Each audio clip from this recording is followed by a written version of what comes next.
પ્રધાનમંત્રી આવાસ યોજના હેઠળ સુરત મહાનગરપાલિકાએ તૈયાર કરેલા 2959 જેટલા આવાસોનું કેન્દ્રીય જળશક્તિ મંત્રી સી.આર. પાટીલે કમ્પ્યુટરાઇઝ ડ્રો કર્યું.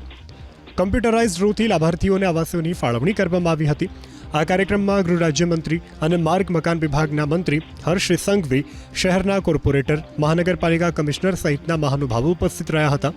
આવાસોની ફાળવણી કરતા કેન્દ્રીય મંત્રી સી.આર. પાટીલે જણાવ્યું હતું કે 2 કરોડથી વધુ મકાનો બનાવવાની મંજૂરી પ્રધાનમંત્રી નરેન્દ્ર મોદીએ આપી છે. એટલે જે લાભાર્થીઓના આ ડ્રોમાં નંબર નથી લાગ્યા તેઓએ નિરાશ થવાની જરૂર નથી. એટલું જ નહીં, વિપક્ષ પર પ્રહાર કરતા પાટીલે કહ્યું કે પહેલા ઇન્દિરા આવાસ હતા, જે મકાનની દિવાલને લાત મારે તો પણ પડી જતી હતી. આજે જે મકાનો ફાળવવામાં આવ્યા છે તે સારી ક્વોલિટીના છે. પહેલાની સરકારોમાં જે ઇન્દિરા આવાસ યોજના ચાલતી હતી કે જો કોઈ જોરમાં લાત મારે તો મકાનની દિવાલો તૂટી જાય, એ પ્રકારના આવાસો હતા. એ આવાસો એટલે સામાન્ય માણસોની એક મજાકરૂપ હતા.